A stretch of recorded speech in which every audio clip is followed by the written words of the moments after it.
This episode of the podcast is sponsored by Station Vapes. Located next to Hunts Cross Station, with friendly, knowledgeable staff, fully stocked shop with great prices, and deals for all your vaping needs. Station Vapes is the #1 vape shop in Liverpool. Go to stationvapes.co.uk or follow them on Instagram at Station Vapes. Oi, oi, vibes here. I'm DJ Macca. This is Paul Louise. Hi, my name's Robbie Edwards. My name's MC Hurricane. I'm DJ Reference. I'm John Edge.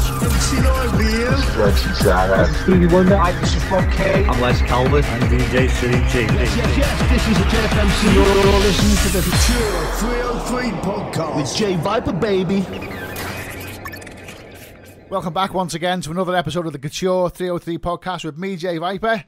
And today, my guest has been harder to catch than the fucking chicken in Rocky 2. I've been trying to get hold of this cunt for about fucking 18 months. He was meant to be episode 3, but as I say, he's a very busy... Doubled it, lad, it's alright. Very busy boy, so I'll let him off. Do you know what, this feels weird, the fact that we're sat where we are. Let's set the scene here. We're sat in InDemand studio, because it's a nice little environment. This is how rumours start, you know. Hey, and you're swearing. I've never heard of swear. I've nearly been kicked off. In fact, I have been kicked off the radio in the past for swearing, but not in this gaff. And the first thing you said, been trying to get hold of this cunt. Fucking brilliant. That's how this is going to go, yeah? Ladies and gentlemen, Mr. Ian Redman. How are we, sir? I'm fucking superb, mate. It's fucking absolutely brilliant to get hold of you. I mean, like I say, I reached out many, many months ago. I think you were meant to be episode 3, and ended up being Rob Kane. And I was leaving Rob's house. I said, listen, Rob, you know, if you know anyone else... Give him a poke, he went, will you? Give Redders a shout. I said, I fucking have. He's ghosted me. I said, he's too big for the fucking little man now, isn't he? No, none of that. None Anyway, of that. listen, you caught me at the right time. January's know. January blues for me. Yeah, well, it'll probably be February by the time this goes out. Well, there we go. Thanks for blowing that for me, Ian, Sorry. you fucking dickhead. Well, yeah. You caught me at the right time, mate. Yeah, it's February. Yeah. Happy Easter, everyone. Yeah.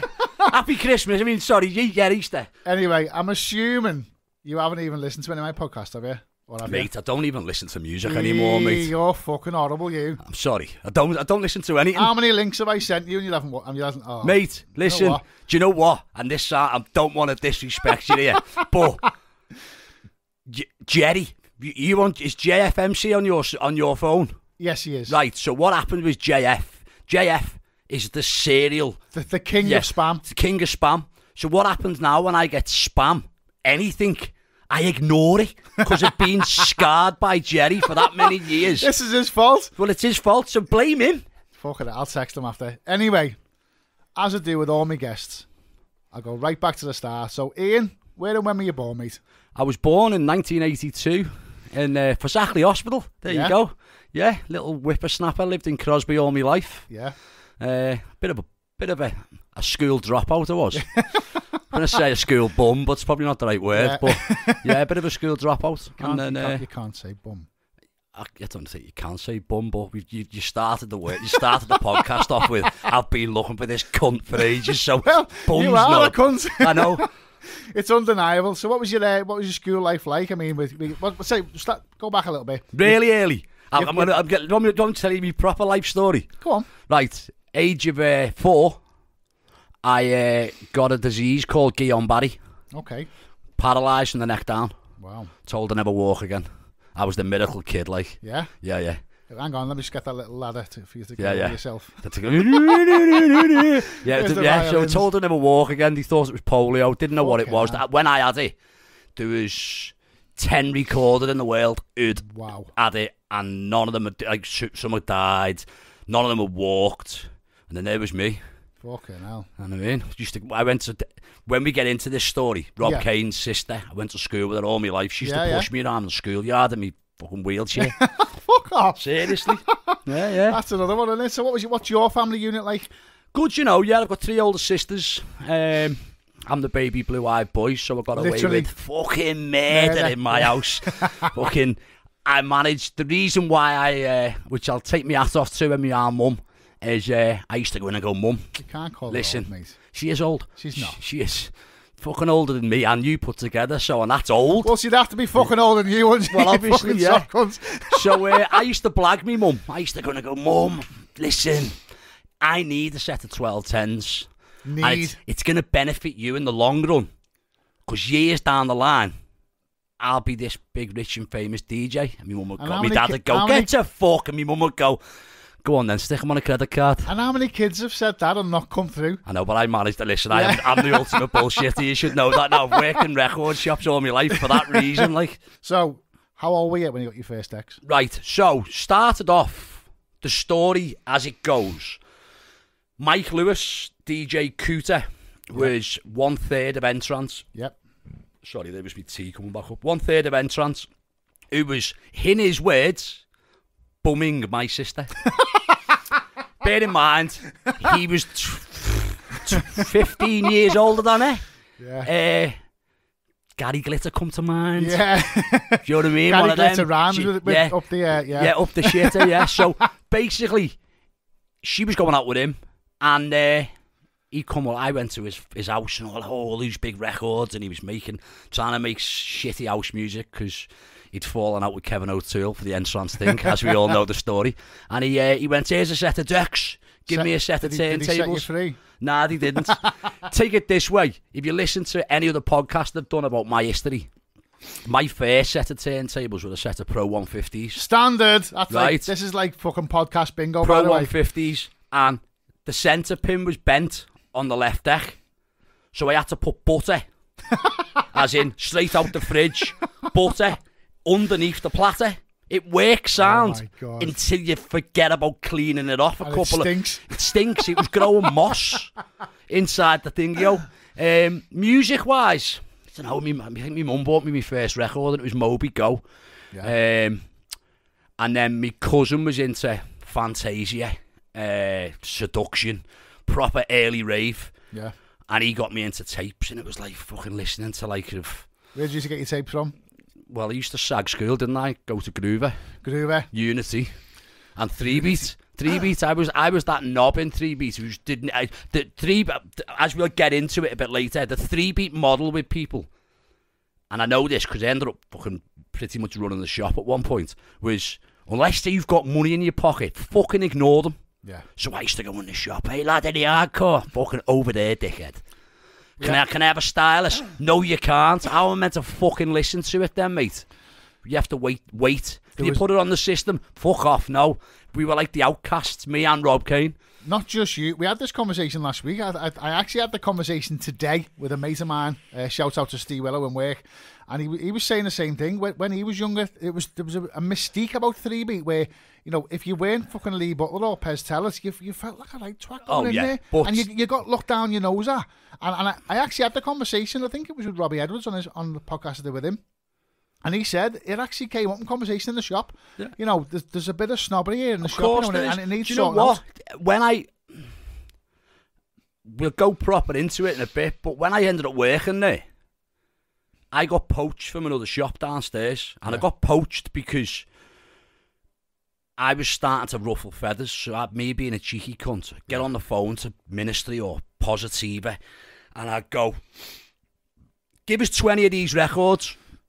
We've got to deal with 3-beat. Well, fuck 3-beat. Yeah. I want 20 of them to sell downstairs. With plastic records? With plastic, yeah. Conan Hogan. Shout to Conan Hogan. Yes. And then got poached. But when I went into 3-beat, like I used to follow. We're going into the early 2000s. I used to follow like Antler Subway Records and ZYX and all these labels. And Les used to take the piss, walking out. You go, any Antler Subway? And then years later, I took his fucking job off him. Do you know what I mean? Calvert. Les. So it was like, I sort of replaced Les when Les sort of took a step back. But we'll go into that in a minute. Yeah. But yeah, so records-wise, my first proper collection of tunes was, funnily enough, given to me by my cousin. And it was like Moving Shadow 1. Yeah. So more jungly bass, breaks, early seduction stuff, early ham stuff, early old hardcore, the breaky stuff, and then obviously I was on my wheelchair at this point. I could actually fucking walk, but I got. It would have been a fucking swat getting down them stairs for plastic hell, wheelchair. Getting tucked down over someone's shoulder. Conan, I'm here. So me and Rob, sort of Rob's sister in school, and like, I was the in my primary school. I was the dickhead, Walkman up his sleeve, listening to Stu Allen. Everybody else was listening to fucking whatever it was at the time. Do you know what I mean? sagging school at that point. In, like, before I went into seniors, my house backed onto me school, so I used to try, fuck, I'm going home, listening to Key 103 every weekend. Yeah. And obviously, Stu, God rest his soul, was sort of a massive influence into me getting into, in the initial instance, was bouncy techno and happy hardcore. Yeah, I think Stu Allen had a massive influence on a lot of people from the North, because there was nowhere else to hear that music. I remember the first time, I think it was, I'm going to say, Hardcore Disco 2. Yeah. The first time I heard that was on a Piccadilly Key 103 mix, recorded off the radio. And I said this when he passed away. It left a massive gap in the fucking scene, because he was such an iconic figure, and he was the reason many of us from the Northwest got into dance music in the first place. Totally, well, as I say, when he passed away, the sort of the hierarchy he was putting, like, messages of condolence up. Yeah. Carl Cox, obviously, because of the days of the drone when Coxie wasn't doing anything. Yeah, he was working with Stu. Yeah, do you know what I mean? I remember, as I say, we were talking going back 95, 96, and you having to put a fucking a wire out your window because you couldn't get Key 103 in Crosby. You'd have to find something high, and you'd have to hold it. Record it, and then next week you'd be trying to find the same blue tack spot which you just put your aerial to. It was all right there. I got it there. Yeah, do you know what I mean? I got a full tune there. Yeah. So how did you end up working in Plastic Records, and how did that pan out? So, in school, the school thing was good for me because I met Rob. Well, I didn't meet Rob. I met Rob's sister. Rob's sister was like going home to Rob and going, "There's a lad in our school who thinks she's a bit of a fucking DJ, you know." What's Rob's sister's name? Rob's sister's name's Lizzie. Lizzie. Yeah. So me and Lizzie were in school, and he sort of, Rob went, fucking hell, I want to know who this kid is, and he's playing hardcore. Yeah.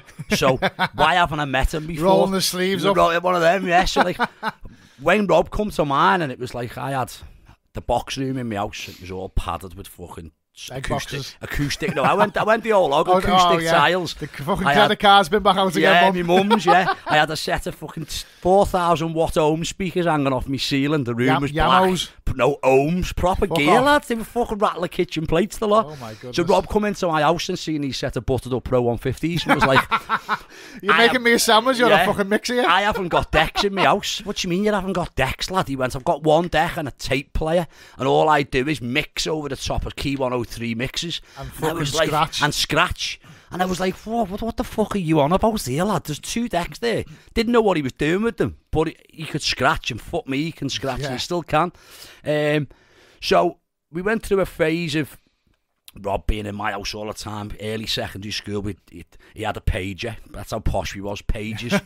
So fuck knows if my mum ever seen the phone bill, because every morning I'd text, I'd page him, and the code would be 007, i.e. the coast is clear, me Mars fucked off to Littlewoods. And we're going to town, uniform in the shed, bunk on the bus. My half fella worked on the buses, so I used to just go, my dad's a bus driver. Yeah, go on, lads. Fucking, I'm sagging school, for Christ's sake. And we'd go and sit in record shops constantly. So we'd sit in 3-beat listening to everything, Unity, Groover, even venture over to Seeds. And obviously I got caught sagging school enough times. We ended up, when I was going into school, me and Rob ended up getting pally with, remember Barry Fallows? Barry Mack? No, Barry Fallows. Remember the Fallows nightclub in Aintree? We had Fallows too in Fallows, yeah. So Fallows, his son, Barry Fallows Jr., used to have an under-18s event in the Kiss, what it was called, in Aintree. Yeah. And it was DJ Marco and friends who put this event on. It's called a Swarm. So I remember that. He come to me and was like, fucking hell, I've got no one in Crosby. You're a DJ. I went, yeah. He went, yeah, here's 10,000 flyers. Can you distribute them for me in all your schools? So we've done all that, and it was like, we were working, doing all right. Rob used to come and MC for me. It was called, shut up. My name, listen, the controversy, DJ Flip and MC Caney it was. That was the way it started. And so we were in the Kiss doing all this, and the fella who owns it, Barry, come to us and went, listen, lads, you're doing well here. I've got a venue in Southport called Manhattan's on the front. Yeah, we want to do the same thing. So I went, yes, I know. We were like the fucking main residents, so it was fucking brilliant. This. You're only about fucking 17 now, mate. Fucking younger. This is still in school time. So we were flying in the school. So I must have been 14.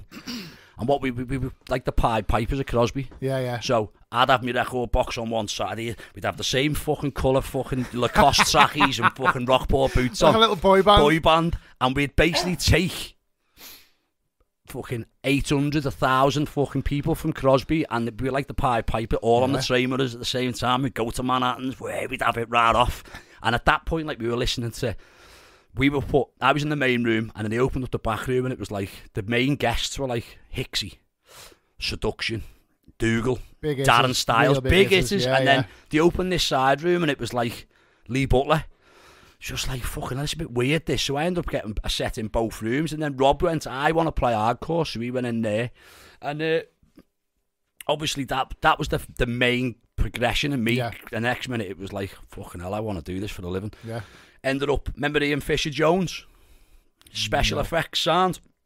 That rings a bell, yeah. My work experience in school, obviously you have to do this, don't you, the kids? What you want to do? Well, I'm going to be a DJ. Fucking hell, there we go. You look like a fucking... Of course you are. Yeah, you're a fucking bum. The fucking buffet's open and all that. And I was like, no, trying to explain to these teachers what DJing was back then, never mind. So different world yeah. So special effects. I ended up being a work ex in special effects. And... done my work experience, went, I've got to give you the job. When you finish, go give you the job. You're fucking small enough to get up and be the ratter. You're pulling the cables. I probably lasted about 4 months before he started going, right, you're not working on the clubs today. I've got a sex business at the same time. Right, so I want you to sit in this office and pack dildos and pack fucking letters and pack this. And I was sat there going, what am I learning here other than the weight of a fucking 12-inch black dildo or a set of love eggs? And I went, I can't do this. Rob Kane ended up taking my job off. Fucking hell. And I went and worked being in and around the Palace at the time. I used to sit downstairs in plastic and I'd just poke Conan, give us a job. And then it come to a point where like Conan was very, very good at sales, very good. Hats off to him, really nice fella. Yeah. And I come in and I was just the cheeky cunt. Yeah. I used to have kids coming in the shop and they'd go, and I'd go, lad, before we go anywhere, how much money have you got in your pocket? And they'd go, fucking 30 quid. I'd go, just put it on the side. And I'd go, there you go, sales. And he'd come back the week after and go, lad, you saw me all this shit last week, you know. Yeah, it's a record shop. It's a record, yeah, do you know what I mean? And then obviously I worked there for, I don't know, maybe 5 years, 6 years. That was where I first met you, didn't it? Yeah. You were a kid, you were a fucking child. 6 little years. Rosy cheeks and everything. Listen to this, right? Yeah, it's out in the open now, so I can tell you. I was on £10 a day, right? Living in Crosby. So £10 a day, £2.40 each, well, £2.40, but there and back on the bus to get into work. Yeah. So it didn't leave me much. So for the fit of fucking, it was like dipping the till for a burger and me dinner time, fucking ciggies and all that. Right. Home. So it got to a point where Conan left and his mate Keith come in. That's right. So Keith was like oblivious to what was going on. Oblivious, just all he was interested in is I can sell shit to a fucking camel. Yeah. So Keith would be in the shop, do me full days. I'd be fucking round a bend, smoking weed, all that normal nonsense. Great young kids. Yeah. And Keith would get off at 4 o'clock, and I'd just switch the till off. Right, bang. Anything after 4 o'clock was mine. So I'd spend a good couple of years doing this, and years later he pulled me to one side. He went, sorry, Ian, got something to ask you. I went, what? He went, you should turn the till off at 4 o'clock. I went, he went, the fucking till receipt told me. I just didn't want to say anything because I couldn't replace you. You know what I mean? I went, oh yeah, so fucking hell, I was the richest £10 a week, £10 a day man ever. Yeah. Used to come out with about 500 quid in my pocket a week. Yeah, he's got a fucking extra large Mackey's meal there and he's getting the bus and he's still got fucking money left. And I was in the buzz every weekend drinking champagne. Hey, that's what it was. There was a little time, I think it was around about, must have been 99, where me and you were working like for remember Barry Mack? Yeah. In the Après. There was Après, which was the Milky Bar, which is the pleasure rooms before it was the pleasure rooms. And what was the other one on Fraser Street? Heaven. Yeah. Fucking hell. Wow. Good times then, weren't they? Yeah. Flashback to that. I remember going back to like a bit of a... We'd been somewhere. I think it might have been Après we were playing there. I don't know what the fuck I was playing. Like, I was playing like fucking house music and all that back then. It was just a gig, wasn't it? It was just something to do. I think. But it was Barry's fucking bright idea was creams over the road. Yeah. With fucking Pete Tong, Seb Fontaine and all these big hitters. Let's throw fucking Flip and Viper on. Genius, lads. Yeah. But anyway, it was after one of them, and we ended up back in Ballymax. And I always remembered it. I remember it. Do you remember it? No, I didn't until you've just said it, yeah. And I was sat there in Ballymax's house, and my ex at the time rang me, and he picked up my phone and went, "Hello?" And she went, "Is Jay there?" And he went, "Oh, he's just chanting some birds in the kitchen." You know what? You just like, I was fucking nearly crying. Oh, stitched. And then one of these fucking, they were all like fucking glamorous girls. I was only a kid myself. Yeah. You were fucking like a fucking sperm. Still didn't have pubes. You were a fucking child, and I wasn't fucking much fat. Wasn't fair along myself. And he's with these like proper women, and I was obviously like getting upset and all that. And this woman went, "Do you want me to speak to your birds?" I went, "No, don't fucking do. The last thing she wants to hear is a fucking woman's voice now." A woman's voice saying he's all right. He's just sat on his hands in the corner. Fucking hell. Joe's just come flashing back to me there. Go on. Rainbow Drive. That's where I lived, yeah. I know. Nice one for that. Look at that. Look at that. Just hit me then. As you're talking about coming out of Ballymax and it was bright. I just thought Rainbow Drive. Yeah. I remember sneaking home that day as well because I used to live next door to my ex's mum and dad's. I remember like dangerous that. Oh mate, I was fucking twisted as well. I remember my fucking eyes, and I had to sneak round the back and all. Dangerous times. What flavour vape you on there, by the way? I don't know, mate. You know what? I go between vapes, smokes, and like I'm giving up. Give up. Well, I've got your little present here. What's this? Is this sponsors these? Well, they are, yeah. Station vapes by ours. Yeah. And they look after me and give me some stuff and all that. It's a banana flavour one. I've got one here. It's banana flavour? Yeah, have a little let's have a little fucking bash. See if you've got a sale on your hands. This is off the bargain bin, this as well. Is it? Yeah. Yeah. They give me all the shit. It's fucking stay and pat. Vape that's out of date. Yeah, stay and pat, you tight bastards. You reckon? Nice, isn't it? Yeah, but it doesn't give that gives you the hit. That sets fire alarms off. Yeah, I've got an Argus there, but I've got these little disposables. But yeah, shout out to Station Vapes. Yes, friends of the show. Yes. So let's fast forward a little bit. So me and you kind of drifted apart. I had more kids and stuff, and you carried on your merry way, and you were making waves in the DJing scene. And then the next thing I heard, you were in UltraBeat. How the fuck did that come about? Well, it's a story, and me and Rob Kane had a conversation on a 25-year thing we'd done a couple of years ago, and Rob always had it in his head that which he probably should have, being the other member. Yeah. But UltraBeat kicked off. I'm going back. I was in plastic at the time, so it was only in the first instance. It was only me and Chris. Me and Mike. Chris used to come in the shop. We used to know Chris as Scally Chris. Yeah. Because he used to come in the shop and go, "Hey lads, got a mobile phone here. Do you want to buy it?" And you go, "Where'd you get that from?" "Can't tell you, lads." She used to come in with all kinds of gear in the shop when we were downstairs in plastic, and we used to love it. And then Chris used to come to like the aquarium with me of a Thursday. So basically, because I was working in plastic and Mick was upstairs as a security guard. Bear in mind, Mick's only a year older than me, so when I was 18, Mick was 19, and he was the security guard in the shop. Still a big lad back then, wasn't he? So he's always been a big unit, and so he was the security guard. And because I was based downstairs in plastic, I used to go up and pester him. And he in the early 2000s, he'd just got into making music. He was working with some kid trying to make hardcore, and then doing this and doing that. It was like, lad, let's try and do something. So didn't drive on £10 a day on paper. Yeah. So he was living in his mum's house back then. Was Brookside Close, actually where they filmed Brookie. Sure talk. So it was like take the day off work and I'd go down to his, and it was like me and Mick was sat in the house. He had a fucking Alechi meter. I have to put 50 pence in every couple of hours in case the fucking music went off.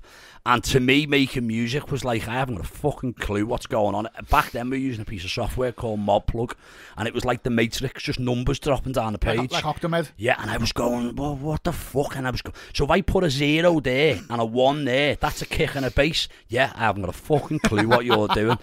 But the good thing with me and Mick back then were like, we both into hardcore, both into bouncy techno.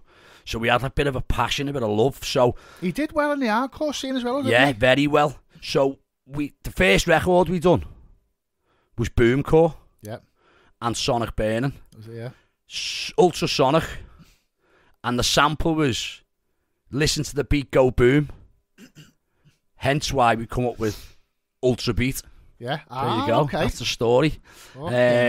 So we've been making all these things, and again, me being a salesman that I was, I basically spoke to every single record label in the country, got really pally with everyone, and went, listen, making music. Bear in mind, this is Scouse House. Yeah. It was very, very, very, very sort of niche. The likes Donk. of It was called Donk. yeah. Well, the likes of Ian Van Dahl and DJ Sammy, and they'd all had trance hits which crossed over really well, but they'd never had someone from Liverpool sort of come along with same sort of, the trance bass line was always a dum dum dum dum. We went, sod it, we're just gonna go dum dum dum dum. Didn't make it as heavy as the Donk sound, but it was still. So I used to phone them and go, hey, give us Amen Passion, come out on Positiva, re-released. I went, give us the parts. What for? Because I'll do you a non-spec remix. What do you mean? Just give us the parts. And I'll done it, signed it, bump, there you go.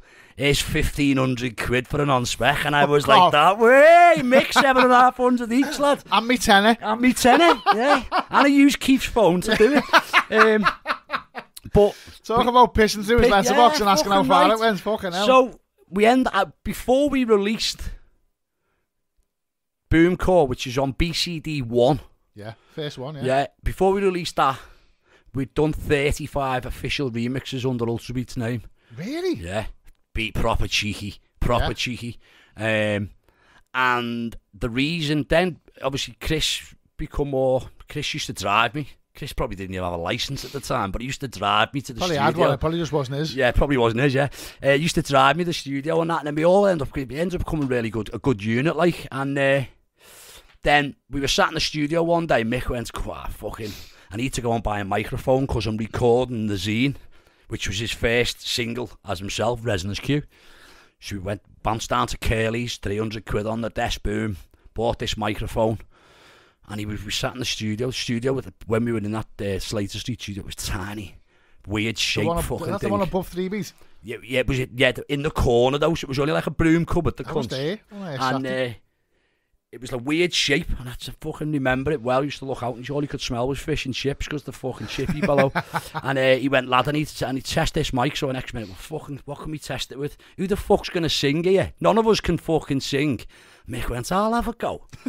Next minute, we're fucking going through his hardcore, and I've gone, poof, lads, what a fucking tune that is. He went, oh, mate, proper fucking Stu Allen again. Oh, yeah. Fucking unbelievable. Reminds me of the Drobe, God rest his soul, yeah. And he went, I'll have a go at that. So we thought, right, okay. So we laid a basic fucking layout. I was like, next minute we were looking around. We've got no pop shield for the mic, just a fucking mic and a mic stand. He fucking pulled his trainee off, white sock. Boom, white sock went on. It's like, fucking hell, that must stink, that lad. Done it. Fucking first take wonder, and I was stood there going, there's no way. The kid, we knew he was talented because of the music he was making, but the kids just wrote something, well, we covered something here that we're all going to be able to play, and he's got his microphone working. Let's be honest as well, for the size and the look of him, you don't expect that voice. Nah. He's got quite a, dare to say it, like an angelic voice. Yeah. For a fucking big lad. He's very, very, fucking hell, mate. He's got the hand of God, mate. Anything he touches, he's got the Midas touch, and I've said that before on the podcast, yeah. I've got utmost respect for him because of fucking hell, he's as successful as he's become over the last 20 years, which it is 20 years since Green Eyes this year. Kid's still grounded. Yeah. Fucking hell, he's probably one of the most successful dance fucking duos as Camel Fat. At the moment, yeah. At the moment. Fucking hell, and some of the names I know he's producing for, mind-blowing. So do you remember when UltraBeat, Pretty Green Eyes got to number 2 in the charts? Right, don't even get me started. Number 2. Yeah. I mean, listen. No, listen. I've got there's other stories, lads. The number 2 thing was a kick in the fucking nuts. Do you remember who was number 1? Yeah, Blue Cantrell, breathe. Yeah. Fuck, I have to turn the cunt off every time I hear it. It's been an ongoing thing for years, that. Number 2. No, we're not talking about the fucking dance charts here, by the way. We're talking about the actual UK charts. Number 2 is an absolutely remarkable achievement. Of course it is, but mate, the run up to that. I was, funnily enough, this week I was speaking to someone because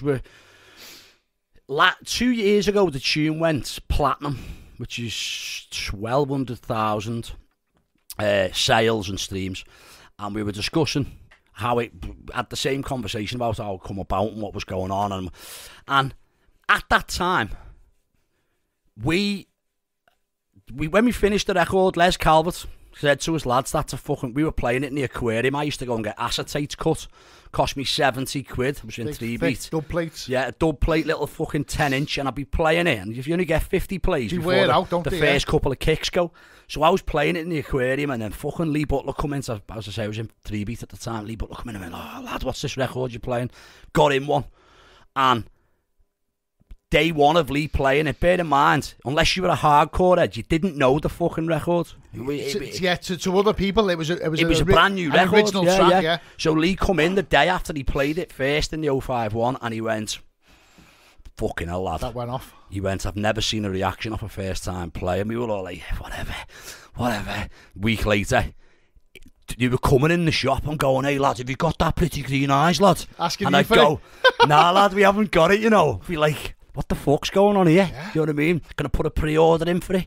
And Les said, look, lads, I've got you a couple of meetings. Go on, what are the meetings? Well, it's Ministry of Sound and all around the world. And all around the world had just signed Resonance Q. So you had the door was already open. The door was, yeah, come open through that. So fucking hell, Ministry sat us down. We really want it. We were only kids. Fucking hell. I was finally earning a standard wage of maybe £250 a week. I was playing in the aquarium for drinks. Do you know what I mean? The occasional VR bar for drinks. I weren't getting paid as a DJ, but this was a bit like, wow, what's going on here? And then all around the world come along and went, right, it was like a fucking open check. I was like, what? Yeah, lads. What you want? Big chunk of dough.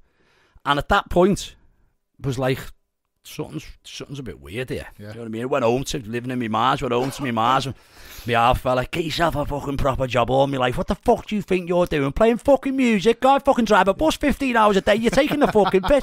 Walked in and put this 0 check on the mantelpiece. Just left it there. Come back down, and he come back, he went, what the fuck's that? Fucking hell, is that fake? I went, nah, that's the first day of it here. And that was at that point, Rob Kane will agree with me. At that point, my half fellow went, do you know what? He's actually done what he's going to say. Yeah. Bought him a car out of it, take it that way. Wow. And it was like, wow, this is fucking nuts. And then Green Eyes, it was sort of started. We didn't get any radio. So at the time, the only way you could get yourself in the charts was Radio 1. Radio 1 listened to it and went, yeah, take the vocal off and we'll play it. So our plugger at the time, and our plugger went, not taking the vocal off, not happening. Do us a different mix. So CJ Stone done us a mix from Germany, and it was like really trancy. Radio 1 spot played it and all that. And our record label, fair play to them, turned around and went, fuck Radio 1. Yeah. Fuck them. We'll go to Bauer. So all the local stations were like put it on their playlist, supporting it to the max. And then about 4 weeks into the first run of support, Radio 1 contacted our publisher and went, Chris Moyles wants to play the record. Chris Moyles was the only person who supported it. Seriously? Yeah. We were like, fucking take the vocal off, do this, change the mix. It was like, nah, bollocks to it. And it's only the fact that all the Bauer stations went, fucking hell, this is we can't ignore this. Can't ignore it, like. And then it was surreal, because that week of the release, we had done HMV in Liverpool. There was a queue right out of HMV, the old HMV, right round the corner where Burton's is. And it was one in, one out, people signing these CDs and we were just sat there like, what the fuck is going on? Music, I'm going to wake up in a minute with an ad on. Music videos. Fucking, I've never thought of doing a music video in my life, bear in mind. Me, Mick and Chris, or Mick, when we actually done the first music video, we were getting slated. Mick looked like an Italian waiter, me and Chris looked like car robbers. This was a national radio station saying this. 3 scallies from Liverpool, blah, blah, blah, blah, blah, blah, blah. You still look like a child then as well, didn't you? Oh, yeah, Very yeah. much so. Yeah, fucking hell of age, fucking considerably the last fucking 3 years.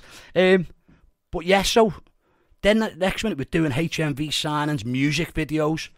And we was like, and the other side of it as well was the business side of it, where the record label were going, lads, whatever you want, lads. Yeah. Just give us a call, lads. Do us another one. But no, do us another one. We'll put some money in your account, lads. Me were all way flying here, flying there, going here, going there. Little did you know, years later, when you do your statements, it's all come off your dough. Yeah. You know what I mean? But fucking 21 years of age, fucking hell, we were close to being millionaires. Living the dream. Living the absolute dream. Yeah. I didn't have a driving licence. Went and bought a car. Paid someone to drive me car. Yeah. That's how stupid I was, giving him 150, 250 Rob Kane's pounds a still day. doing that now. I know, yeah, but he's just got a fucking fear of driving, I think. He's just a lazy cunt. Yeah, so we done Green Eyes, and then the week run into it. Like, I was still at 3Beat. I hadn't left 3Beat at the time. And 3Beat ordered like 300 copies for week 1 of release. But 3Beat didn't have a barcode system. And Pez and 3Beat talked about this. They went to me, I remember the day you released that record. And I come in the shop, and fucking there was not one Green Eyes on anywhere. I went, they were all stashed underneath. And I turned around and went to Ian, why aren't they on sale? I went, because they don't fucking count to the sales in HMV. Fucking get them out. Yeah, so, but we missed it by, there was a couple of thousand in sales that stopped us from being at #1. And you probably got that. Yeah, in the shop. In 3Beat, yeah, the cunts. But at the time, don't forget, there was 2 charts, weren't there? There was the national charts, and there was something called a Pepsi Max. That's right, yeah. We went to #1 on the Pepsi Max. Did it? Yeah. Winner, chicken dinner. Ding, ding, ding. It was like we'd done the week of release. We had a party in a bar in town, and we had it on the radio, and we went #1 on Pepsi Max, because I come out first. Yeah, we're #1. Yeah. And then it was like, kicking the fucking teeth here. Yeah. Blue Cantrell beaters, but fucking hell, Sean Paul, international artist, exactly, like, but and then cunts, yeah, then there's us 3 dickheads from Liverpool. Fast forward 3 years, I've got him on the podcast, and he's like, yeah. What did you fucking call me? Yeah. And then we done that week was just fucking. I have flashbacks of it all the time. Like, we done the party on the. Should I say the party was on the Sunday. That week run up to it, we done Top of the Pops. And it was like 21 years of Top age. Of the Pops. On Top of the Pops. And bear in mind, did anyone touch you? Nah, nah, bit gutted like. No, but we were like, even that, we were outcasts. So in Top of the Pops, if you know what Top of the Pops is, or you've ever watched Top of the Pops, I think most people listening to this it looks fucking massive. It's not. It's one room, and there's 4 different stages, and there's probably only about 200 people in the audience, if that. And they turn round. And they turn around to each one of the stages. So obviously, then you look at who we were up against that week. There was like Mark Owen. Never heard of him. Yeah, Mark Owen. Girls Aloud. Big fucking names. Yeah. And just off the side of the main arena where Top of the Pops is, there's a bar. They used to call it the Star Bar. Right, and so the bar wasn't even that big, but like we stood there, me, Mick and Chris, all like cool and that, young scallies drinking fucking Berghoused up to fuck. Yeah, what were the drink? Vodka and fucking cranberries, their fucking big drink. So we're all like that in London, trying to act all fucking smart and sophisticated. And then there's like Girls Aloud getting ushered in, not allowed to go anywhere near them and all that, and fucking. And then we went. The choreograph went. These aren't going to look good on stage, yeah. They're not going to look good. So what we're going to do is, we'll put Ian and Chris on a keyboard each, weren't plugged in, standard. Yeah. And fair play to Mick, again, he went, I'm not fucking miming like all these fuckers. I'll do it, sing it live. So he sung it live at Top of the Pops. But what we ended up doing was, we ended up going to Pineapple Dance Studios and getting a load of women. But they wore fuck all. Yeah. It looked like a fucking porn shoot. So we filmed that on a Wednesday. Should have got your props from your previous job. I know. Filmed that on a Wednesday. And on Thursday morning, the Daily Star had picked up on it. Fucking hell, record label, fucking going by the Star. What the fuck? What? Open the Star. There's a picture of Mick like that with a load of women gladly dressed on the floor around him. Top of the Pops' ratings set to soar as the raunchiest dance show ever seen. Wow. UltraBeat, Liverpool, blah, blah, blah. It's like, wow, what the fuck's going on You could have had here? like a B-side. I'll burst your brown eye. I know. Well, it was actually... I'm going to say something in a minute about MC Junior, which he told me years later. Go on. Right. Tell me now. Right, so okay, MC Tell Junior. me and the boys and girls at home. When me, Mick and Chris first met them, we obviously signed the record all around the world, give us a big chunk of money. So did you speak to them before you No, released it? the label done all that.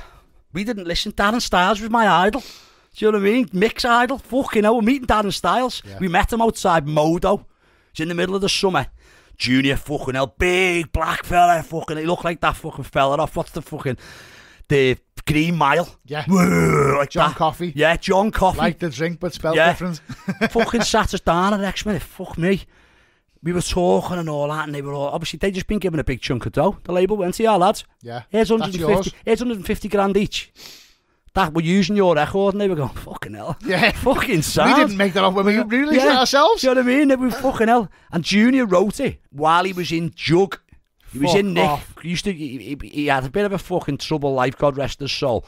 And he was an MC from Clacton, always a bit of wheeling and dealing. Ended up going to Jug for burgling houses. Fucking Right, hell. come out of Jug with this record. And it was actually Pretty Brown Eye. It's actually a reggae track that he's stole the hook line from. There you go. Breaking news. On Breaking the news. Couture 3 podcast. Useless information. But yeah, so there you go. That was it. And then Top of the Pops, done that. Done the fucking Dingo party. Top of the Pops went to us next week. Lads, the ratings went through the roof. Can you come back? Doesn't happen that. Straight the week after. No. So we were at number 2 for 8 weeks. 8 weeks at number 2, and then it slowly dropped off. But in like the first month and a half, it had gone silver. Yeah. Which is 200,000 sales. So how often were you getting like payouts from that? Oh, mate. Well, as I said, the first year, it was like, yeah, lads, whatever money you want, don't be silly. You want to go and buy yourself a car? Go and buy yourself a car. We'll pay it. Don't worry thinking, fuck me. Fucking, I've got a bank free here. money here. Lad, I want to go to Jamaica. No problem, lads. 5 grand in your account. Fucking hell. We were getting royalty. You get royalty statements every 6 months. And like the first fucking royalty statement was fucking mega. Yeah. And then you're also, back then, you were getting big radio checks. So my first radio check come through, it was 50 grand. Just come to the door like that. And I was like, what the fuck am I doing? Yeah. This is fucking easy. And then the label are going, lads, we need a follow-up. All right, what we're going to do, straight back into the hardcore box. Pull out Darren Styles, fucking feeling fine. Feeling fine, yeah. Do that, sound. Next one, they're like, well, the label fucked that on us, though, to be honest, because they released it Christmas week. Right? Christmas week. Don't know why they do it. So don't know fucking why. We were up against fucking Tom Jones and Mr. Blobby. Mr. Blobby got number 1 that year, didn't he? Yeah, he did, yeah. And we ended up at number 11. So all the Christmas stuff dominated the charts. We sat at number 11. Still good sales, numbers-wise, really good. Yeah. Then we did our third single, which was our first original. And then it was like, lads, you've got to do the album. And it was just, at that point, mate, we were fucking flying all over the world, doing gigs and doing tour. And that didn't last, because we ended up wanting to kill each other. We were sat in a Viano. Or back then, it wasn't even a Viano, it was a fucking Chrysler Voyager, because that was the high-powered fucking plush car. And we were in, I think we were in one of them Vianos, solid for 12 months. And it got to a point where it was like, lads, we can't carry on. We'll end up killing each other. People don't see that. I think it was Rob. I don't know whether it was on or off the podcast, and we were talking about, people see, like, you know, you go up and down the country and, you know, flying all over. They don't see that 4 hours sitting waiting for the fucking plane. Yeah. You don't see that turning up at a fucking hotel, not having a chance to fucking, you know, get a shower, go to a gig. Yeah. they think it's a high flying lifestyle, which it is, but you're not enjoying it. And like you say, when you're with someone for that long, any band, of course, there's no difference. And we had no management. That was the worst point. Fucking, we done a gig in fucking Dundee, and I was the dickheads organising stuff. We missed the flight. Cost me 700 quid to get us back in a taxi. Me, because I fucked the flight up. 700 quid. I sat in the back of a black Acne from fucking Dundee home. 7 ton. I don't speak to us ever again. I was like, yeah, I can get that. So how did you end up with the name then of Because UltraBeat, you own that now, right? No, that's your title. It's my, basically, the way the band is, it's split in 3 ways. Mike, me and Chris. And Chris isn't doing much now, is he? Chris is busy doing gigs. Yeah. Last time I seen Chris, he's always taking going up mountains and taking pictures with cyanide. He's banging his outdoor stuff. Yeah, Chris is like he fucking hell. Chris, I went and lived in Magaluf for 3 years. Chris got himself a pilot's license up with his dough, as you do. Do you know what I mean? Bought himself a speedboat. Bought him motorbikes. He's into his outdoory get. Chris is still busy. So the way the UltraBeat thing is we both go out separately. We don't do stuff together because at the point of where we're at, you look at it and you go, I'm getting X and you're getting Y. So what's the point in going in and trying to double the wages? Yeah. We might have to. That's the next point, because it's 20 years this year. We're going to have to do something for the 20-year anniversary. But then you've got Mike, who has gone from... Mike Descala, he hasn't done much, has he? Nah, not really. Like, he's kept himself pretty low profile, hasn't he? You know what I mean? So he's not one of the biggest fucking artists in the world anymore. So he's like, so obviously Mike doesn't want to, which I don't blame him. You wouldn't want to be associated with something which he's on to much bigger, and some may say better things. Well, some better things. Well, I wouldn't definitely bigger. Well, that lad's getting flown around in private jets every weekend. He's now living in Dubai. He's got restaurants. He's got nightclubs, and he's producing for some of the biggest acts in the world. And he's headline Wembley. Yeah, Camel Fat headline Wembley. The headline in the waterfront, selling these shows out. They're their own shows. The hard selling ticket shows. So I wouldn't blame him for not wanting to get involved in an UltraBeat record. I've tagged him in stuff online. It's like the Spice Girls trying to get Victoria Beckham back in it. I'm shagging David Beckham now. So don't need to. Yeah, I'm too big for all this now. So he Mick distanced himself, which I completely agree he has to do, because it's not the image that anyone who's a super cool house producer needs to be seen. It could affect him. It could. Totally. So it could affect his image. Now the UltraBeat brand is me and Chris, so we both go out DJing, both doing gigs. It's just a case of that's just how it is. You know what I mean? How and where did MC Cover come into this then? Because he's your... Basically, what happened with Jordan was I was doing shows all over. Can we mention it? Can we get interrupted? We've got a funny face at the window here. What's his name? Jasper Carrot's just walked in. I hope it all goes to shit and you have to do loads of editing. Thanks very much. Steve Cocky, ladies and gentlemen. We've got no editing done yet. We don't need to. You have now, yeah. Voice from the gods. You proper lost me train of thought there. MC Cover. So Jordan was 1/5 of another all around the world band called the Blackout Crew, and they were Didn't they put a donk on it? Put a donk on it, yeah. They were like... Sorry, just before I forget this, if anyone's listening to this and hasn't seen the YouTube video of the lady doing sign language to put a donk on it, I urge you to pause this show now and go and watch it. Go away and watch that video. Put a donk on it. Blackout Crew, sign language. I digress. Carry on. So so he was a part of that, and it was like they sort of come to the label quite late within the series of All Around the World, and then the Clubland era. So I knew of him, and obviously I'm averaging 150 shows a year. It's 150 shows, sat in a car, stopped drinking because I couldn't stay over at gigs anymore because I'd end up trying to drive home the next day. So took a conscious decision about... Sorry, what year are we talking now? Well, we're probably... this is when I got back from MAGA, so we're talking 2010.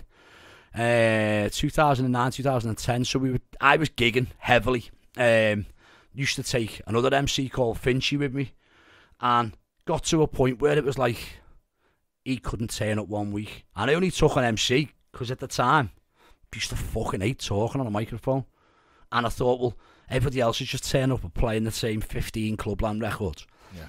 I need my show to be different. I need it to stand out, and the only way I'm gonna progress and make ways in the bigger festivals that I want to see myself on is by having a bit of a show.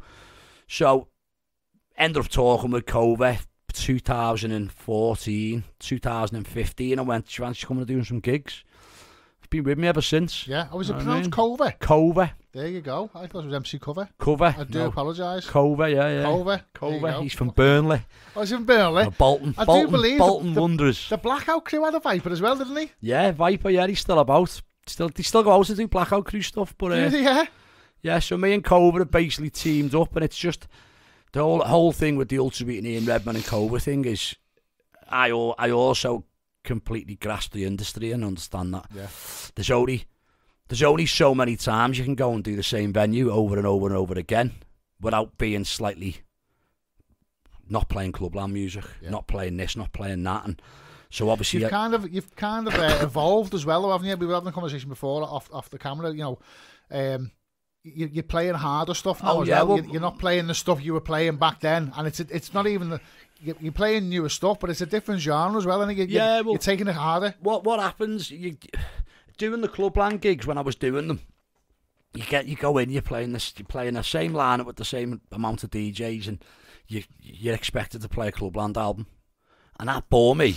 And because the way I DJ as well, I've always had this thing in my head about fucking hell, I get bored very quickly. So I'm renowned for jamming as many records in as I possibly fucking can in that 60-minute set. And that's not to try and be a clever cunt. That's because I'm stood there bored. Yeah. Fucking, I'm going to drop it here and I'll transition it somehow to make it sound good. And that's just progressed where I was doing Clubland gigs or I was doing Clubland-esque gigs and going to myself, these kids who are at these clubs are getting a bit fucking younger. I'm getting fucking older. And they don't know the music. Educate them. They've got to educate them. So it's obviously the booking me as UltraBeat. I've still got to play Green Eyes, Feeling Fine, Disco Light, Elysium, all the big hits. But I could started playing a bit, searching Australia and getting this Melbourne bounce, which was 130, 135, offbeat, sampling a Lewis Capaldi record or a Justin Bieber record. And that'll be in the early sort of pre-COVID, that'll be my starter. Yeah. And by the end of my set, I'll be playing Clubland. And now that's progressed. So my agent does a really good job of trying to pull me from just being UltraBeat to being Ian Redman UltraBeat. And now this year we're taking a bigger step and doing just Ian Redman and Cove shows. Okay. And that's like, we're confirmed for some of the big festivals across the UK this year as that. And it'll have UltraBeat on it. But in brackets. Yeah, so that's not the main title anymore. Yeah, so it shifts from that. But and because we're a bit like we've got a residency in a gay club in Belfast, and it's a proper gay club. It's the biggest gay club in Northern Ireland. Probably the only gay club in Northern Ireland. And like we go in there and we start off, we're playing at 140. And by the end of the night we're doing 190s, drum and bass. Hardcore, gabba, hard style, and it's just like it's a 90-minute show of just all over the place. But if you think about it, the gay music scene was basically the birth of hard house. Of course, it was. If there was no hard house, there'd be no fucking, there'd be no donk, there'd be no Scouse House. That's it. You know, Tony DeVee and stuff like that. They were pioneers, and they took techno and they kind of slowed it down, and shifted samples about. Yeah, so it's good that I'm in a nice position, and obviously now the curveball for this year is probably going to be we're going to have to do something for the 20-year anniversary, which will probably then catapult the UltraBeat side of things back up a little bit more. But you know what I mean, you just have to sort of you've got to try and diverse with stuff, and obviously of course. Then I'm doing obviously radio stuff and all that, which we're bringing on to me next point. So how did you end up? Because you're not just a DJ here at InDemand, you've got quite a pivotal role. Well, right? Basically what happened, me pre-COVID, I'm a part of the Reminisce build team, so they use I do a lot of the back side of the building. They use me license on certain parts of the festival, and I've always dabbled in things like artist management and agency work and sort of artist liaison, doing tour management. When I was in Mallorca, I was the head booker for BCM, so I used to do all the bookings for Getter and all the big names. You were a resident there as well, wasn't I was you? a resident there, but my main job was organising the flights and making sure someone picked them up at the airport, which was generally fucking me, the riders set up. So got talking Take to all the Steve. brown M&Ms out. Yeah, all that. Fucking wipe their ass. Do you know the story behind that, by the way? Which one? Was it Motley Crue? Motley Crue. Their rider was to have a brandy glass full of M&Ms with no brown ones in. And the theory behind it was, if they got to the venue and there was a brandy glass with M&Ms and the brown ones were taken out, they were confident that everything else had been taken care of because they'd read right through the rider. That was like a litmus test. I can better that. Go on. Right. We used to do it back in the BCM days. I used to deal with people's riders. So, Tiesto, prime example. Tiesto's rider was 5 A4 pages long. A4 pages long. He wanted certain drinks chilled to a certain temperature in the fridge 3 days before. Christ. He wanted white socks, underpants of a certain size. He wanted his own car. White sock kind of a guy. His own car, so he had a crew of people flying on a private jet. His own car for him, his own to travel in. He wanted a hotel room with a butler. Bear in mind, you're in Mallorca, for fuck's sake. You don't get them things. We've managed to find it. Toilet, personal toilet in the DJ box. We're in a nightclub. Personal toilet in the DJ box. His own entrance going into the venue, own entrance coming out the venue. The car to be set at a certain temp, mate, it was all bollocks. Wow. When I first got speaking to him, because I was the person, I went, lad, what the fuck? He went, as long as that Jägermeister's cold and I've got a hotel room, I'll swear for the rest. Everything else is them. The fucking Motley Crue come with him. Okay. And that's what it is, his entourage. That's 90. Mate, I've had all kinds. Fucking, who was he? Pete Tong. I want my own personal barista and coffee machine in the DJ box. Fuck off. Fuck off, mate. There's a Spanish Costa next door. Yeah, there's a Spanish version of Costa over the road. They'll just fucking go and pick it up for you. Just a nightmare. So riders. Yeah. Where are we going with that, by the way? I don't know. Go on to riders. So you didn't answer the question. How did you end up in the InDemand studio? Oh, sorry. Now we go. Here we go. We segued a little bit. We segued quite a bit. It was the M&Ms. The M&Ms threw us off. So basically, we were doing pre-COVID. I had my own studio in here. It wasn't in here at the time. It was in my own house. Didn't have anything to do with doing. Once every couple of months, I'd have to come in and do Reminisce planning and organising fucking fencing and tractors and fucking licenses and all that. And COVID hit us. And it was like, what the fuck do we do here? Can't make any money on fezzies. Got nothing. So let's start a radio station. So first of all, we were doing where our offices are next door. That used to be a live drum room. So we started doing live streaming. And within the shitty laws of COVID, if you were broadcasting, you were allowed out the house. So they used to do stop tunnels on here. So we'd be coming through the tunnel, get stopped. Where are you going? Going to work. Going to broadcast. What are you broadcasting? Got a music studio. We're broadcasting live, keeping people in the house, giving them something to fucking party on. We've got our masks on. That's it. All that. So we started off with these live streams. We started doing like sponsored ones for various different charities and that. And then the radio come along. So the lad who's Cocky's business partner, Chris, we call him the Oracle. Christian Davis. The kid's a fucking genius. He got mentioned on the last podcast, but you won't have heard that. Not yet. He's a fucking genius. An absolute genius. From hell. Yeah, but like, he's the biggest geek you'll ever meet. So he went away and we were talking about doing this. They were talking about doing this radio thing, and it was like, do you know what? It's been on the back burner for years. Now's the perfect fucking time to do it. You've got fuck all else to do. Everyone's at home. And bear in mind, the fucking weather was glorious. Yeah. So what's everyone doing? Sitting in the garden. Sat in the garden with its fucking crazy lager. So it was the perfect opportunity. So I then utilised my broadcasting excuse and brought in my studio to over here. Yeah. So I was officially when we flipped into the demo test mode. Flipped, like flipped. Yeah. I was one of the first shows on the station, so I had to basically program most of the shows on the station, and obviously as that's progressed, I do bits and bobs of show producing, and I also do a lot of training with the up and coming pups. I call them. You know what I mean? People like young whippersnappers. The young whippersnap people who have got potential of being on the radio, but they struggle to deliver themselves. Listen, I sound fucking terrible on the radio. That's the thing. I need to start teaching myself. But that's what InDemand's all about. It's all about the local. You know, even the advertise. I listened to InDemand driving in. I was driving in. I drove up here this evening, and it was rush hour, unfortunately. So the journey took me a little bit longer than I expected. So for 90 minutes or so, I had InDemand on, and it gave me a good insight. It's local lads. It's local advertising. The music is catered to the local, the local scene. The whole thing couldn't have happened at a better time. My radio experience. I used to work on Juice. And when this mad idea come about, let's do a radio station, Lee Butler was involved but was working on City. So we all set this up. There was no real... The studio we used to use as a broom cupboard here. Fucking black and orange fucking tiles all over the wall. You go in it, you feel like you're losing your mind. Having a flashback. So we started off with, like, we had to do a series of tests on the app. So it was a digital format station at first. Christian built the app, and then you have to do that so you can get your DAB and go through all the normal Ofcom nonsense. And then, obviously, for the grand launch, it was going on to DAB.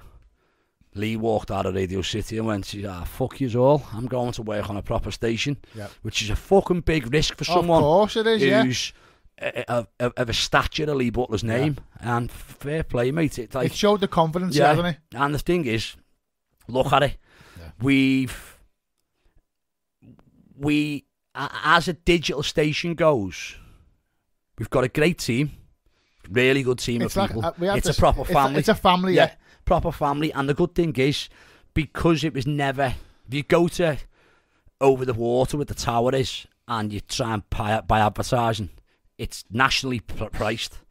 With us, the city centre. With us, it's like we can do the campaign at £200 a week. Instead of going over there and getting paid 10 grand a month, we can work with you. And I think that's the main success of it. And then obviously, when the bubble starts to grow and people start going, "Wow, this is fucking really good." And we're not playing a Justin Bieber. We're not playing this. We're playing. You're not playing what you're told to play. You're playing what you want to play and what the people want to hear. So Juice, back in 2002, 2003, 2004 was so good because it was playing a dance mix of a Justin Bieber record, or it was playing an alternative mix, and it was playing a bit of this and playing a bit of that. It wasn't stuck in that. I've got to play the same rotation of records, and I think we've just amalgamated that into a bit of a...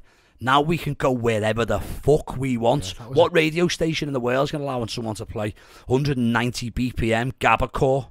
Amalgamated, that's a big word, Ian. I know, it probably doesn't mean the right You've got it written down on a piece of paper. It's on my hand. It's on my hand, yeah. Do you know what I mean? You've been waiting an hour to fucking drop that word. Hey, spit that one in. So that's how it worked. And it's fucking, mate, you know what? It works, good. Mate. It's good, yeah. It works. It really works. I think it speaks to the audience, and it fills a gap. Like you say, there's so much commercial radio out there now. Yeah. But InDemand, it resonates with a certain audience, and the audience get it, and you get it, and it just fucking works. Yeah. It really does. But we've got bigger plans. We have got other plans. We've been toying with it. A sister station. We've got a couple of... We heard this on the last podcast, but you wouldn't have heard it because you can't be arsed listening to my podcast. The sister station is going to be Golden Oldies for like me. We were friends. Yeah. But we've also got other spins, which we've kept under wraps. So we've got a bounce station, which is just all going to be Clubland all day, Scouse all day. That's only going to be online only. And then there's a couple of other twists that we're toying with. Yeah. So it's digging in some new blood. There's a progression, So listen, maybe I like it, maybe one day soon, mate. Yeah, you never know. Come and have a bit of radio training. We'll have you on. You don't need Two pictures of me here. Coming soon, drone show. Oh yes. So what? You couldn't set up a home? Have you got set up a home now, or are you just just use it all here? I don't even use them here. Right. So in 2005, I set up a DJ school called First Base. With me, that was my UltraBeat money down the Swanee. You asked me to fucking work. Yeah. To teach scratching. Yeah. And I was like, you know Rob Kane, for fuck's sake, what are you asking me for? So there's that. I set that up, and is that still going? No, was it shut down years ago? I ended up going touring and leaving someone in control of it. The worst mistake. £10 a day. Yeah, it was. Yeah, 15. I give him £15 a lesson, and yeah, it just didn't work. But that was the last time I've owned a set of turntables or CDJs or anything. So I don't practice. That's why if like January's quiet for me. Yeah. So my first gig back in Feb, first gig back at the end of Jan is always a little bit fucking not ropey as such, but yeah, like Cove looks at me and goes, "You all right, lad? Are you all right? Why fucking not in that? It fucking is. Shut up, I'm deaf. It's January for fuck's sake. Yeah. But yeah, so I don't really. I should have a set, but the last time I bought a set, I must have had them for 3 weeks when the 2000s first come out.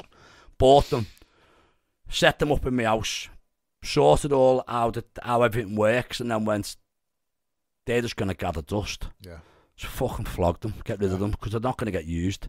Yeah. And even if I had a set now, they probably wouldn't get used. I own no vinyl. I had 70,000 records which are sold because they were in a lockup, and the lockup was started to smell of rot, and just went to some lads, just give us stinking of butter. Butter, yeah. Give us £5 for them, mate, and you can have them all. So I own no vinyl. I've just got I'm a bit of an MP3 hoarder now. Yeah. Which is like, I've just paid someone £500 to go through 9 terabytes worth of MP3s. Jesus Christ. And he went to me, this is going to take a bit longer than a month, you know. I went, yeah, it probably is, mate. He went, so I've already found 40,000 and I'm only in A. Duplicates. Duplicates. Yeah. Oh my goodness. Spelt wrong. Spelt this right. Yeah. There's a dash there, there's a comma there. Yeah. An O1 here. An O1 there, yeah. Fucking hell. Downloaded from YouTube there, one of them. Right. We are going to finish off now, Ian, with some quick fire questions. Oh, here we go.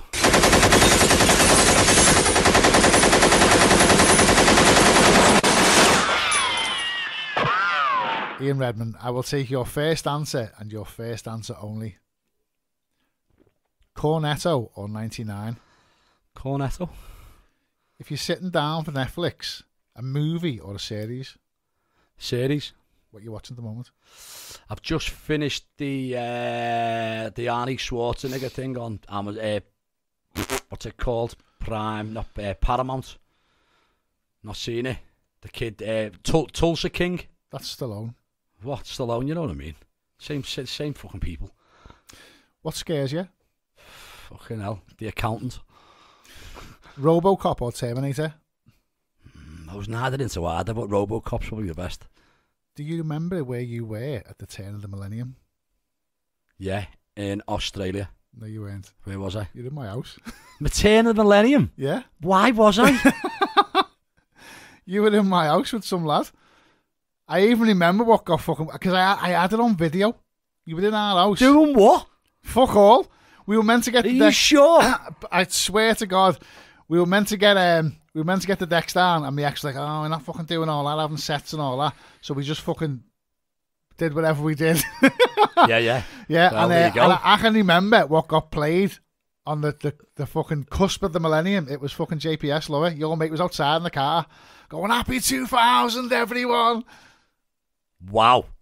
What was the lad called? I can't remember. What car was he driving? Was he a big unit? No, he was a skinny lad with a bit of a floppy hair. Anyway, we digress. Name one club you bring back.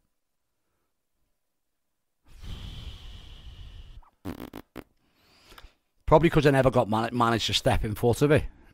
The Drone. Sweet or savoury? Sweet all day. After what I've just fucking watched you eating. Anyway, alive or dead, if you could have dinner with anyone, who would it be?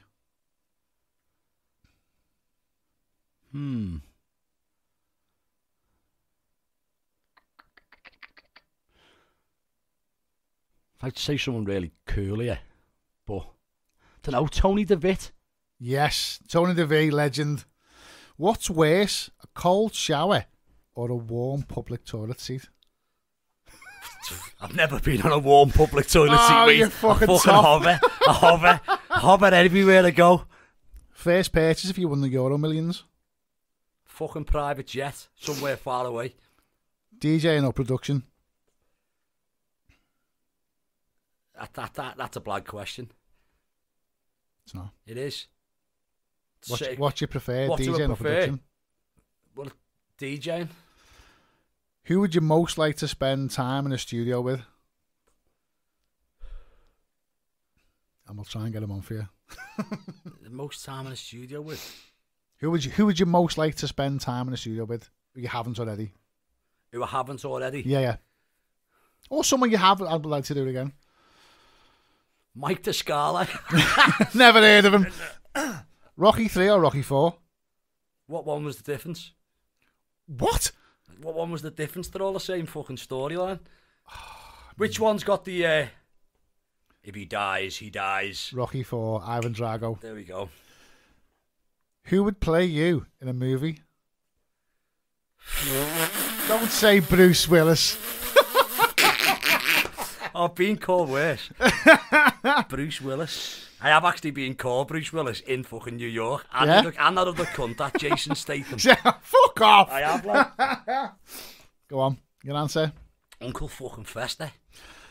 And the final question, what's the best podcast you've ever been on? Yours. Hey! Right, what have you got coming up then, Ian? Bear in mind, this will probably get broadcast February.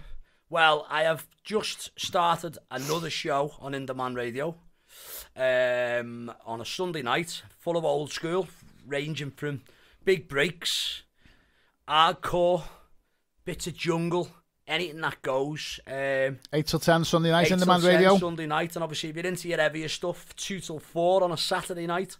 Not live, obviously, because I'll be somewhere on the road. Coming up wise this year, I've got 2 big massive festivals in August in the Northwest. Can't mention the names. Okay. But you can imagine which ones they are. Yep. Biggest in my life. And I'm just about to start a series of shows over in the hot area of Dubai. Lovely. So Is there a cold area of Dubai? I don't think Well, it's there been is. pissing down the whole of January, believe it or not. It's still fucking roasting, like. But yeah, so we've got I've got a couple of new parties starting over there. Won't be playing them. It's just more about putting the acts in and going over there and playing loads of golf. Just living it up. Any mentions or shout outs?